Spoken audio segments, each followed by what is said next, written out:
Hi, it's Gervase, and you're listening to the Modern Phoenix podcast. And today we're going to have a little solo episode about internalized capitalism. Now, don't run away. Don't turn this off, because I promise you, I am far from an expert on this topic. So we're just going to peel back one layer of the onion.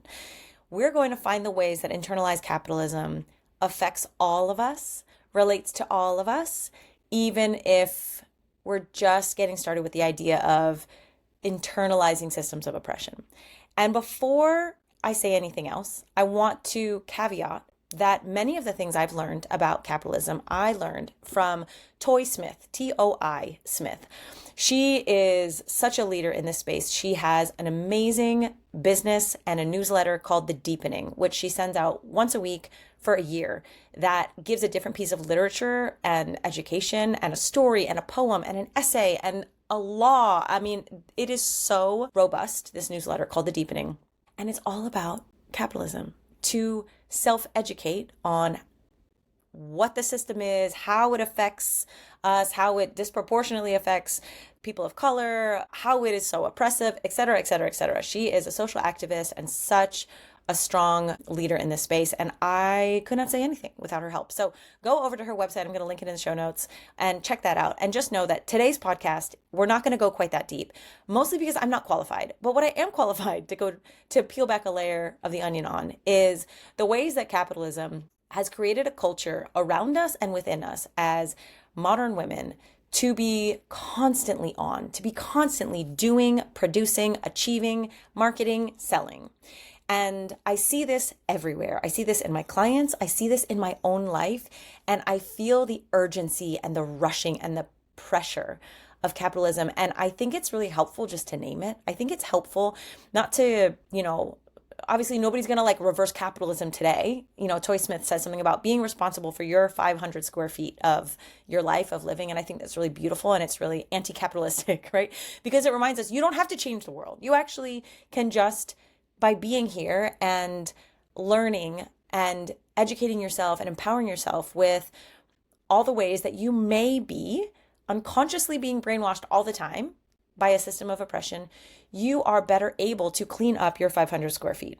And that matters, right? It matters so much because you are part of an ecosystem that affects all these other people, whether it's your family or your work or your social life or, all the different communities that you belong to.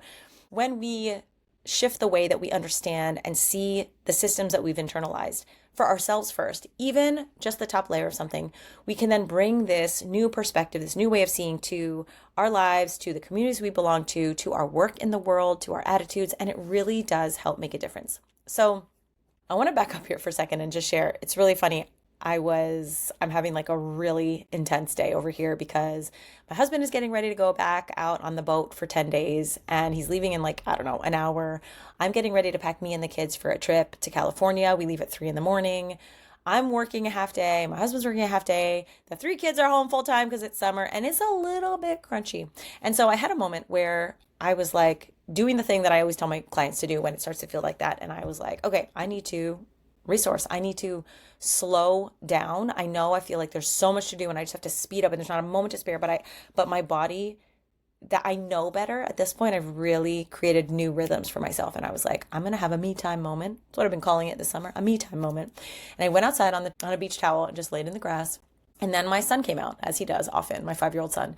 And he was just sitting there and then he's showing me how his babysitter sister polished his nails this morning, and I'm looking at the color blue and I'm like, oh, that's really nice. I'm like, that would be nice to have blue nails. If you're watching on YouTube or Spotify, you can see I have polished my nails since then. So I end up sitting on this towel and polishing my nails to match my son's. And then he brings his lunch out and we're just sitting there. We're having a moment and I can feel my system down-regulating. I can feel all the things that feel so urgent, like they're so on fire, like I feel so stressed, I feel so dysregulated. I feel it calming enough, right? Like it's not perfect. It's not going to go away entirely until I probably have landed in California, 24 hours from now. But it does feel really good. I hear the birds chirping. I'm looking around at the trees, right? I'm having a moment. And then what does my mind think? I should set up my tripod and capture some B-roll. I could teach people, I could show this moment and teach women how this is taking a moment, how you can say fuck you to capitalism and sit your butt on the grass and polish your nails with your son and eat some carrots and hummus and just enjoy your day in the middle of the busiest day I've ever had. And then I thought, God damn it, why can't I just have this moment for me? It actually is bringing up emotion, which is very interesting and surprising to me. Why can't I just have this moment for me? Just because it feels good, because I get to, because I'm a human on planet Earth sharing just a sweet 10-minute pause with my son. Why? Because of my internal capitalism. So I'm like slightly embarrassed to say, but also I'm just being honest. I got out the tripod and I filmed for like 3 minutes while we were on the grass because I was like, I might want this B-roll. And the truth is, I do rely on B-roll and like sharing my stories on social media platforms in order to share about my work, in order to have people find me, in order for people to know, like, and trust me and see what I'm about and buy from me. That is how I make my living. And it also felt sad that I gave up a piece of that living to market, to produce for consumption. And this is how capitalism is woven into my personal life all the time. Oh, you're having a moment? You better capture it so you can then produce, package, market it, and create content from it so that you can make money from it. This is kind of like one thread that weaves itself through my life. And this is where I notice internalized capitalism everywhere. Am I saying that I don't have choice? Of course I have choice. I could always, choose to have that moment for myself. I could have a different marketing system, like capture B-roll differently. I'm not a total victim in this, right? I opt in often. And I also have plenty of moments in my life where I just put my phone down for 4 days and I go offline and I kind of forget about social media. And that has its pros and cons too. And so this isn't about quick fixes. There's no easy answer. Nobody gets out of this one like looking like a hero. And I wanted to start with my example because I'm part of capitalism too. I'm in it with you. And I want you to see and maybe even feel from that story how capitalism has taught me I don't get to just be. All of my being has to have a purpose for production, consumption, marketing, and sales. I have a colleague and friend, Becca Piastrelli, and she did a post actually that I saw this morning that was really similar. She was like, I just want to remind everybody that you don't need to turn your jam making hobby into a business. And you don't need to she lives on a farm in upstate New York, obviously from her examples, but you don't need to take your roadside egg stand and, create an LLC and start making money off of it. And just because you started knitting, you don't need to sell your knitting to be worthy, to be valuable, for you to be legitimate as a human. You can just knit because you enjoy it. You can knit for yourself. You can do things. You can create things. You can make things for your God-given right and gift of just enjoying them for yourself. And that is what I think is the first thing to go with pretty much every woman that I meet or work with. There is this program running in the background, that this insidious, nasty voice that whispers, you don't get to be, you don't get to create, you don't get to have a me time moment unless it's also going to add to your production later on. And so the top layer of capitalism that we're exploring here is that everything that we do is for mass production, consumption, and the making of money. There is such a systemic undertone here. There is such a class situation here. There's a quote that I did write down that I don't want to get too much into this, but it's so relevant how capitalism was really not created, but became a real strategy for society and for culture. But it was something about, it was an author, it was from Toy's newsletter that I was kind of skimming in preparation for this, and is an author who said something about how a middle class that feels like they get to just enjoy and luxuriate in their own time and their own freedom can be troublesome. can create problems. And that's what began in the 60s. And there is an upper class that benefits from a middle class and a lower class that literally needs to produce and work to survive, that doesn't have the time and the quote unquote luxury to just be. There is a level of control and order and luxury for the upper class that is maintained by the lower classes, totally consumed in doing and working to survive and really just struggling. And honestly, we're seeing a lot of this play out on the bigger stage, on the political stage right now. Again, I defer to the experts all around me for deeper dives on how this thread weaves in, but the capitalistic thread, it is so relevant. It is so relevant. The fact that a high achieving, successful, powerful, wealthy, even modern woman feels like she doesn't deserve to take time to nourish herself is a signal that we have all drank some poisoned water, right? We are all internalizing these lies and these beliefs that tell us that unless it is for mass production, unless it is for making money, it doesn't get to exist. Now, if we go back to our ancestors, we can obviously see how this isn't just the way it is, right? The land belonged to all those who inhabited the land pre-colonization, pre-industrial revolution, pre-patriarchy, okay? So capitalism was this idea that colonizers brought in that said, the land is actually for the taking. The land is for the dividing up and the owning and the making money off of. And once all the land was portioned off and owned by the wealthy, the lower class had no choice but to work to live, because literally existing on the planet became something that was subject to a fee. Obviously, this is not as it was intended. Animals, okay? You can look at, if it feels too tangled up when we look at humans, think about animals and how they just exist. And they don't need to pay fucking rent to live on a patch of grass. And there's something really ethical. There's something really that breeds integrity when you lead with this belief that all who inhabit the land have equal value.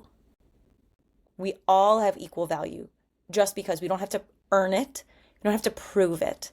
We're born to this beautiful earth with everything we need on this earth. And of course, we created a culture and systems where we work to live, et cetera, et cetera. And we all start with value. Animals all begin with inherent value versus that colonizer mindset, that time that was turned into money, that land that was turned into power and money. This idea of competition and power over versus collaboration with, everything kind of got twisted up here. And this is all part of the programming running inside of all of us in the 21st century. Whether we subscribe to it or not, whether we are, eyes wide open like me with a tripod today on the grass going like, fuck, and doing it anyway, or we're just totally abstaining. I know people that are like, peace out, I'm going offline, I'm going off the grid, I'm moving to a farm. Or there's people that are just like, I don't know what you're talking about, I have no interest, I benefit from this system and it's great, I see no problems. Whatever, it doesn't really matter. I don't think anybody's going to change the world today, but I do think the more of us that can look at how our brainwashing operates our day to day, our constant feeling that we're never enough, we've never done enough, we've never achieved enough, we've never, impacted enough, we've never scaled enough, we've never crossed enough things off our to-do lists. We can begin to change our 500 square feet. We can begin to be a little bit more intentional and discerning about our life, about our choices, about our humanity. Do I get to have parts of my life where I just exist? Or does every moment of my life need to be harvested? I had a client give an example of this idea that she would have all these ideas. She's an entrepreneur. She has so many ideas, and she was putting so much pressure on herself to take every single idea and make sure it was mapped out into a product or a content funnel or a service or whatever. And when we kind of got to the root of that impulse, that urgency, every single idea that I've ever had, I better turn into content. I better turn into a podcast. I better turn into a product. That is internalized capitalism. everything must be harvested. Every single leaf of the mint plant must be harvested and used to make a mojito. The mint just grows because it does. It's beautiful. And we take what we need and we live in harmony. We coexist with the plants and the animals and the land and the people. But when we feel like every single thing that exists is there for harvesting and consumption and channeling and scaling into money, into production, into marketing, that's how we know we've got this internalized capitalism running our system and also running us ragged. It is exhausting to feel like you can't pause because you'll run out on that next big idea. You'll lose that big idea. You can't relax unless you've cleaned every single, cupboard in your entire house. I know that feeling. And this is complex, right? There's a lot of reasons why sometimes we resort to the cupboards. And God knows they're fucking relaxing sometimes. And also, it's so calming to me and resourcing to me when I can pause and go, wait a minute. I have everything I need. I'm already enough. I have this inherent biology that teaches me how to be okay now, how to create safety and security and contentedness, satisfaction, okayness right here in this moment. So if I feel like a hamster on a wheel, like I am constantly chasing the next big thing for so long, and I start to feel like there's smoke coming out of my ears and nothing I do is never enough, and I can never stop and I can never take a break, and I can only pause if it's going to add to my productivity or my money or my achievement down the line, then I can just go, wait a minute. I think I heard Gervase talking about this. This could be something in the flavor of internalized capitalism. And of course I've got it. I live on planet Earth where this is kind of the status quo. And it's sad and it sucks. And like I said, this isn't about, overturning your entire life overnight, but it is about staking your claim to your humanity, like declaring, I get to just be. I get to exist. I get to have moments that are just for me, just cause. Maybe they won't, contribute to my productivity tomorrow. Maybe they won't make me a better mom. Maybe they won't give me my next brilliant entrepreneurial idea. Maybe this is just part of being a human. And the more embodied I can be, the more human I can be in an age where we're losing our humanity, we're losing our tools of being relational beings, we're losing our ability to access depth, wisdom, relationships, compassion, collaboration, then a little bit of this awareness, a little bit of this conscious creation, conscious consumption, conscious resting, conscious rebellion is going to make a difference. It's going to compound over time.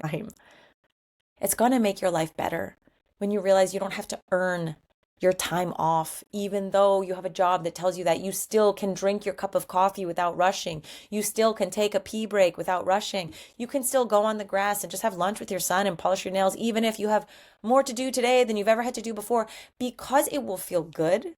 It will connect you to the earth, your body, your intention of what's the point of all the things I'm moving forward in my life today anyway? It will connect you to your, the people you're sharing your lunch with. Like all these moments matter more than, I would argue, more than making money. And if you are a person listening who, to you, it's like absolute utter survival mode to make money, the rest of us listening have to do better to take care of our 500 square feet so that less people are in that deep survival state. But most of the women in my community are not. But they have convinced themselves that they are. They've been convinced by capitalism, by dominant culture, by patriarchy, by these oppressive systems and their brainwashing that they've got it just as bad as like a single Black mom like Toy Smith, who talks about her experience all the time. And you go, wow, no, I'm really reading about your experience and realizing you start off on a different rung of the ladder than I do. And these systems negatively impact you significantly more than me. And still, of course, I'm affected. But like, how can I wake up and free myself just a little bit more And how can that be a ripple that actually changes the world for good, that changes the communities I belong to, that gives me more of an open heart to contribute to the causes and donate to the people and the missions that actually make the world a better place, that help me vote for the candidates and be regulated enough and stable and have set a clear enough mind that I can go, yeah, I can make some calls today to my senators. It's actually not that big a fucking deal. We have been convinced that there's literally no time to create the world we want to belong to because we're so busy on the hamster wheel, just trying to survive and create, produce, market, consume, buy, make money. And I'm asking us to balance this out just a little bit, to take a little bit of radical self-responsibility, a little bit of ownership, and to take that in a way that is empowering. It's like a radical move that actually takes your power back from that feeling of constant pressure and urgency and I don't get to and I don't have a minute and like that victim feeling that capitalism really equips us with. It gets us out of that, back into our humanity, back into that current of, oh, I am an inhabitant of the earth. That matters for something. That is the only thing that's been consistent since the beginning of time. This job, this deadline, this email, this voicemail, this content I want to create, this social media post doesn't get to be everything, doesn't get to be the pinnacle of my living. I have to do some living. And to be living, you have to be being. And being not for others' consumption of your being, of all your moments, not, resourcing and restoring and replenishing and enjoying lunch just so that you can make more money tomorrow. No, we have to take back our enoughness as humans on planet Earth and see the thread that capitalism has woven throughout all of our lives with compassion, with humility, with honesty, and with power. I think the last thing I would say about this, because I have been going on for quite a while, is noticing how this affects you in partnership is really interesting. I can see a lot of women really struggling today because they're trying to play a man's game, play the patriarchy's game, earn a spot of worthiness according to capitalism. Look, I am enough. I make money. Look, I am enough. I have a job. And obviously, like I always have wanted to be a working mom. I love being a working mom, but how is it possible then that the people who are raising the children or not making money but nurturing and growing our families in other ways suddenly have no value? Like when a stay-at-home mom believes she has absolutely no value and isn't enough because she's not making money, and a working mom feels the exact same way and she is making money, we know that the game is rigged. We've all been duped to chase, what Glennon Doyle calls the dusty pink bunny. It's like capitalism dangles this carrot and says, see, if you work harder, if you work twice as many hours, if you work a man's job and a man's hours and have kids and look hot and, keep a perfect home and blah, blah, blah, blah, blah, then you'll be enough. Keep going, keep going. We need more workers.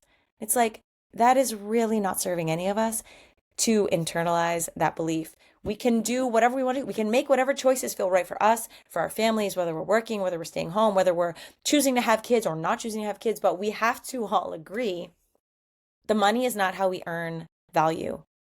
The money is one way. The money is one contribution in a culture that really is starving for moments of depth and relational connection and to feel seen, to feel tended to, for nourishment. Our culture as a whole, all of us are just starved of nourishment. And money is not filling the void. Money is not healing the wound. More doing is not getting us anywhere closer. Women are doing as much as men in the working world and still unhappy. And there's like so much friction in couples because we think this is how we create our power. We're competing with our partners to show that we're powerful because we have money, because we have legitimacy, because we have jobs. Your value is not up for debate. Your income is not the currency that you want to be compared against. It's not the currency you want to trade in. It's not a currency you want to barter with.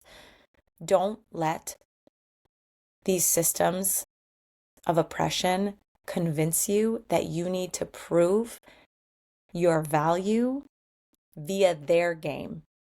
Play the game, but don't put all your chips in. Play the game, but don't let it fuck up your relationship with your partner and your kids and yourself, because you're so busy trying to win this game that you forget to be who you are, that you forget to expand and explore what it is to be in this human body on this gorgeous planet Earth with other imperfect humans, and rest and play and dance and sleep and nap and create just because you fucking want to try to create something. There is something very healing about working with your hands, or something. It's like music for music's sake. You know, I play the piano sometimes and I sing even when there's things to be done. Why do I do that? Because it brings me joy. It feels like a reclamation of my soul, of my time, of my sovereignty from a world that tells me there's never enough time. I have to be a perfect piano player for that to be a worthwhile hobby. I have to market my piano services. I have to capture it all on Instagram content. No, it's for me, and that's enough. And that's the currency I want to trade in. That's the world I want to belong to. That's the 500 square feet I'm trying to tend a little bit more at a time. And I hope that this has encouraged you, maybe inspired you, educated you just a little bit to do the same. Not to shame yourself or feel bad for the ways that these systems are woven through all of our lives, but to make your choices eyes wide open and reclaim your life for yourself. Okay, I love you so much. If you ever want to take this concept or any concept deeper with me, you know your first step is to book a Soul Shift Intensive. It's a 90-minute one-on-one call with me where we can really go deep into whatever is coming up for you in your season of life. We will do a little bit of gentle embodiment, some coaching, guided grounding activation meditation, and we'll just see what is ready to be shifted within you. It would be such an honor to work with you in that way. And I love you so much. We're doing it. Okay, I'll see you in 2 weeks.